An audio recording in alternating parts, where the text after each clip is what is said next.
और हमारे साथ जुड़ गए हैं सिद्धार्थ। देखिए, इस तरीके से बरेली में हिंसक झड़प हुई है, तो ये कहां तक ठीक है? एक धर्म के लिए हिंसक झड़प करना, प्रदर्शन करना और सरकारी संपत्तियों को नुकसान पहुंचाना, तोड़फोड़ करना। देखिए, बिल्कुल आपको बता दें, जिस तरीके से तौकीर रजा द्वारा आज आह्वान किया गया था आई लव मोहम्मद को लेकर, उसके बाद कहीं ना कहीं भीड़ बेकाबू हो गई, तो पुलिस को कहीं ना कहीं मजबूरी में लाठीचार्ज करना पड़ा और पुलिस ने फिर भीड़ को बेकाबू भीड़ पर प्रयास किया और लाठीचार्ज करने के बाद कहीं ना कहीं ये प्रयास किया गया पुलिस द्वारा और इस मौके पर कहीं ना कहीं भारी फोर्स डिप्लॉय कर दिया गया और भीड़ जो बेकाबू हो रही थी उसको कहीं ना कहीं रोकने के लिए पुलिस को मजबूरी में लाठीचार्ज करना पड़ा। आपको बता दें कि लगातार तौकीर रजा अपने इस बयानों के लिए जाने जाते हैं, लगातार वो विवादित बयान देते हैं। आज भी कहीं ना कहीं उनके द्वारा भीड़ का आह्वान किया गया था और लगातार उन्हीं के कहने पर इतनी भीड़ आई थी, तो आज भी पुलिस ने कहीं ना कहीं भीड़ को तितिर बितिर करने के लिए जब बल का प्रयोग किया तो उसके बाद कहीं ना कहीं भीड़ बेकाबू हो गई। जी सोनम। सिद्धार्थ, देखिए, एक तरीके से अगर देखा जाए तो इस तरीके से हाथों में बैनर पोस्टर लेकर, झंडा लेकर और नारेबाजी करना एक अलग बात है, लेकिन इस तरीके से तोड़फोड़ करना और लोगों को नुकसान पहुंचाना, ये किसी धर्म की किताब में नहीं लिखा है, ना ही कहीं पर इस करतूत की या इस हिंसक झड़प की इजाजत है। देखिए, आपको इसके पीछे की पूरी कहानी बताते। देखिए सबसे महत्वपूर्ण, लगातार आज पूरी तरीके से उत्तर प्रदेश अलर्ट मोड पर था। पुलिस की बात कर ले, पुलिस अलर्ट मोड पर थी, लगातार डीजीपी कार्यालय से मॉनिटरिंग की जा रही थी, लगातार पुलिस अलर्ट मोड पर थी। अब लेकिन कहीं ना कहीं तौकीर रजा जैसे लोग जो हैं वो लगातार नियम कायदे को तोड़ते हैं। अब इनके खिलाफ कहीं ना कहीं जिस तरीके से सूत्रों से निकलकर सामने इनके खिलाफ कड़ी कार्रवाई की जाएगी। बिल्कुल आपने सही करा, किस धर्म में लिखा है कि आप तोड़फोड़ करेंगे? किस धर्म में लिखा है कि आप कहीं ना कहीं सार्वजनिक संपत्तियों को नुकसान पहुंचाएंगे? कहाँ लिखा हुआ है?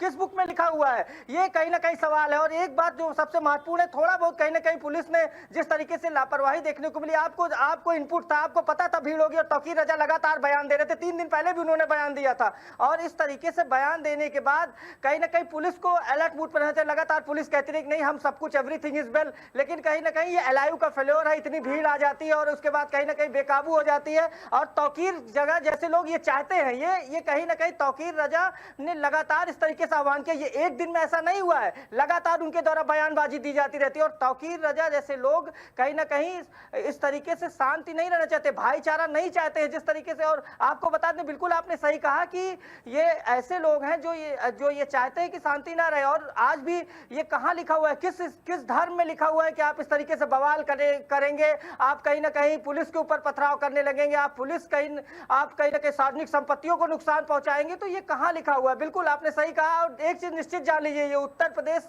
सरकार है और आपको देखने को मिलेगा 1 से 2 घंटे बाद जिस तरीके से खबरें निकलकर सामने, कड़ी कार्रवाई की जाएगी। अभी पुलिस पूरी तरीके से शांति बनाने की कोशिश में और पुलिस कहीं ना कहीं जिस तरीके से जो भीड़ थी उसको काबू में करने की कोशिश कर रही है और पुलिस को मजबूरी में कहीं ना कहीं लाठीचार्ज करना पड़ा। जी सिद्धार्थ, देखिए, इन पूरी तस्वीरों में जो निकलकर सामने आया है वो यही दिख रहा है कि हाथों में बैनर पोस्टर लेकर के जिस तरीके से प्रदर्शन किया गया, पुलिस ने पहले तो समझाने की कोशिश की, लेकिन कहते हैं ना कि जब दिमाग में गलत चीजें भर दी जाती हैं तो कुछ भी सुनने के लिए इंसान तैयार नहीं होता। और ठीक वही चीज बरेली में देखने को मिली है और यहाँ पर लोग मानने को तैयार ही नहीं थे कि पुलिस सही करे, क्योंकि ठीक इससे 2 दिन पहले तमाम धर्मगुरुओं ने भी अपील की थी कि इस तरीके से हिंसक प्रदर्शन ना करें, ना ही सामाजिक सौहार्द बिगाड़े। देखिए, बिल्कुल आपको बता दें, लगातार पीस कमेटी की बैठक की जाए। ऐसा नहीं था कि प्रशासन ने तैयारी नहीं की थी, प्रशासन लगातार तैयारी कर रहा था। लोगों से पीस कमेटी से बैठक की जा रही थी। हर जिलों में थानेदारों को ये जिम्मेदारी दी गई थी, अपने थाने में फ्लैग मार्च करें और लोगों से कहीं ना कहीं धर्मगुरुओं के माध्यम से कहा गया था कि आप शांति बनाए रखें, शांति की अपील की गई थी। लेकिन कहीं ना कहीं कुछ लोग ऐसे हैं जो नहीं चाहते हैं कि शांति रहे, उन्होंने कहीं ना कहीं सौहार्द बिगाड़ने की कोशिश की है। बिल्कुल हम आपको बता दें कि जिस तरीके से सूत्रों से खबर निकलकर सामने आ रही, जल्द ही कड़ी कार्रवाई की जाएगी इन लोगों के खिलाफ लोगों ने कानून में अपने हाथ लेने की कोशिश की है और शांति व्यवस्था बिगाड़ने की कोशिश की है। लेकिन बिल्कुल आपने सही कहा, आपने बिल्कुल सही कहा, ये किस धर्म में लिखा हुआ है कि आप शांति से लोगों को नहीं रहने देंगे? ठीक है, आप नमाज पढ़ते, अपने घर लौट जाते। लगातार जो आपके धर्म गुरुओं से जिस तरीके से बात हुई थी, धर्म गुरुओं ने कहा था, नहीं, आश्वासन दिया था पुलिस को कि हम कहीं। सिद्धार्थ, देखिए, जिस तरीके से ये हिंसक झड़प की गई है उसके बाद से लगातार वहां की जो कानून व्यवस्था है वो और सख्त कर दी गई है, पुलिस का पहरा बढ़ाया गया है और मस्जिद के बाहर जो सुरक्षा व्यवस्था है पूरी तरीके से चाक चौबंद कर दी गई है। इलाके में कर्फ्यू जैसा माहौल है, लेकिन अब भी पुलिस यही लोगों से अपील कर रही है कि आप इस भीड़ का हिस्सा ना बने। देखिए बिल्कुल सोनम, आपने बिल्कुल सही कहा। लगातार पुलिस, जब शुरुआत में ये बवाल शुरू हुआ तो पुलिस ने लोगों से अपील की। पुलिस लगातार लोगों से अपील करती रही कि शांति बनाए रखिए, अपने घरों को लौट जाए।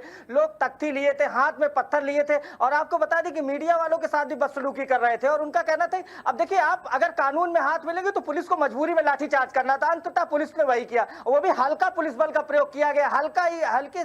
तो कहीं ना कहीं पुलिस ने लगातार इस तरीके से सख्ती दिखाई। अब जाकर कहीं ना कहीं ये कोशिश कुछ कंट्रोल करने की कोशिश की जा रही है। भारी मात्रा में फोर्स डिप्लॉय कर दी गई है और लगातार अब कहीं ना कहीं फोर्सेस की संख्या बढ़ाई जा रही है। अब आपको बता दें, जिस तरीके से पुलिस को जो संबंधित थाना है वहां पर भी पीस कमेटी की बैठक की गई थी और धर्म गुरुओं से सिद्धार्थ यहीं पर तुमको रोकना चाहेंगे। और जिस तरीके से देखा जा रहा है कि ये सीधी तस्वीरें बरेली से हम आपको दिखा रहे हैं, आप तस्वीरों में देख सकते हैं कि किस तरीके से यहां पर जब झड़प हुई है तो पुलिस ने लाठीचार्ज किया है। उसके बाद से पूरे इलाके में कर्फ्यू जैसा माहौल हो गया है। ये तस्वीरें हम आपको दिखा रहे हैं। इंडिया न्यूज उत्तर प्रदेश उत्तराखंड आपको लगातार बरेली से सीधी तस्वीरें दिखा रहा है, आपके साथ हर पल की एक एक जानकारी साझा कर रहा है। तो आई लव मोहम्मद को लेकर के नारा लगाया गया, उसके बाद बवाल हुआ और बवाल भी इतना ज्यादा कि पुलिस को मजबूरन लाठी उठानी पड़ी है और लाठी चार्ज किया है पुलिस ने। चलिए वापस से सिद्धार्थ का रुख कर लेते हैं। सिद्धार्थ, देखिए लगातार बरेली से सीधी तस्वीरें निकलकर सामने आ रही हैं। वहां पर लगातार सुरक्षा व्यवस्था को चाक चौबंद कर दिया गया है। लगातार पुलिस प्रशासन की तरफ से चौकसी बरती जा रही है और हर एक पहलू पर पुलिस की तरफ से नजर बनाए रखी गई है। देखिए बिल्कुल, आपको बता दें, अभी जो खबरें निकल कर आ रही है सूत्रों से, और भारी संख्या में फोर्स को डिप्लॉय किया जाएगा। जो आस-पास के जिले वहां से भी फोर्सेस मंगा ली गई है। महाकाल भी कहते हैं, किसी भी व्यक्ति को दूसरे धर्म के बारे में गलत टिप्पणी करने का अधिकार नहीं है। अगर लोग आई लव मोहम्मद कह रहे हैं तो भारतीय जनता पार्टी के लोगों को इसमें किस बात की आपत्ति है। हम लोग हर धर्म का सम्मान करते हैं और हमारा मानना है कि दुनिया का मालिक एक है। हम सब लोगों को इस देश में मिलकर रहना चाहिए। भारतीय जनता पार्टी की सरकार नफरत फैला करके, जनता के बीच में विद्वेष फैला करके सरकार में बने रहना चाहती है। लगातार पुलिस प्रशासन की तरफ से चौकसी बरती जा रही है। तो वापस से रुक कर लेते हैं सिद्धार्थ का। सिद्धार्थ लगातार हमारे साथ बने हुए हैं। सिद्धार्थ, देखिए लगातार बरेली की तस्वीरें निकलकर सामने आ रही है। अब तमाम राजनीतिक तौर पर बयान भी निकलकर सामने आ रहे हैं। वही समाजवादी पार्टी के नेता कह रहे हैं कि बरेली पुलिस जो है वो समुदाय विशेष को दबाने की कोशिश कर रही है। देखिए बिल्कुल, आपको बता दें, ऐसे ही लोग जिम्मेदार हैं। यही लोग हैं जो जिम्मेदार हैं, इस तरीके का बयान देते हैं। किसको दबाने की कोशिश की जा रही? पूरे प्रदेश में आपने प्रदर्शन किया लगातार। आप कहीं ना कहीं लखनऊ की बात कर रहे हैं, लखनऊ में भी लोगों ने प्रदर्शन किया था। कुछ दिन पहले तो महिलाएं लेकर तख्ती लेकर निकली थी, आई लव मोहम्मद। पुलिस ने उनको समझा बुझा कर रोका था। आपको बता दें, AIM के कई नेता लगातार इस तरीके के बयान देते हैं। आप आग में घी डालने का काम कर रहे हैं। आप ऐसा क्यों कर रहे हैं? आप नहीं चाहते कि देश में शांति रहे? अब बड़ा सवाल उठता है, जनता ये पूछेगी, ये बिल्कुल जान लीजिए। आम लोग पूछ रहे हैं कि इस तरीके से बयानबाजी करने की क्या हो सकता है। आपको तो सौहार्दपूर्ण तरीके से, आपकी जिम्मेदारी है भाईचारा फैलाने की समाज में। आप वैमनस्यता नहीं फैला सकते। आप लीडर हैं, आपकी जिम्मेदारी। किसी को दबाया नहीं जा रहा और आपको संविधान, सबको धार्मिक स्वतंत्रता का अधिकार दिया गया। 14 से 18 में धार्मिक स्वतंत्रता है, तो कहीं ना कहीं आप अपने धर्म को मानेंगे। लेकिन एक चीज जो सबसे महत्वपूर्ण है, आप ये नहीं कर सकते कि आप नारेबाजी करेंगे, सार्वजनिक संपत्ति का नुकसान करेंगे। ये अधिकार किसी भी धर्म को नहीं है। तो कहीं ना कहीं सोनम, सबको धार्मिक स्वतंत्रता का अधिकार है, राइट टू फ्रीडम है, लेकिन आप राइट टू फ्रीडम का दुरुपयोग नहीं कर सकते। तो कहीं ना कहीं आज भी यही किया गया है। आपने दुरुपयोग किया है, आपने पत्थरबाजी की है, आप लगातार फ्लैग्स लिए रहे, हाथों में पत्थरबाजी करते रहे। आपकी जिम्मेदारी थी ना। आप जो लोग भी आए थे नमाज पढ़ के अपने घर लौट जाते। पुलिस लगातार माइक में ये कह रही थी कि आप कहीं ना कहीं नमाज पढ़िए और अपने घरों को लौट जाइए, लेकिन आपने क्या किया? आप तख्तियां लिए थे, आई लव मोहम्मद। आप पत्थर लेके आए थे, इसके मतलब सुनियोजित साजिश थी। अब पत्थर कहां से आ गए? आप नमाज पढ़ने आएंगे तो क्या पत्थर लेके आएंगे? बड़ा, जब आप प्रेयर करने जाते हैं तो क्या आप पत्थर लेके जाएंगे? बड़ा सवाल ये उठता है। ये साजिश है और तौकीर रजा लगातार इस तरीके के बयान देते रहे और 2 दिन पहले भी इस तरीके की कोशिश की गई थी। सिद्धार्थ, ठीक है, आपको यहीं पर रोकना चाहेंगे।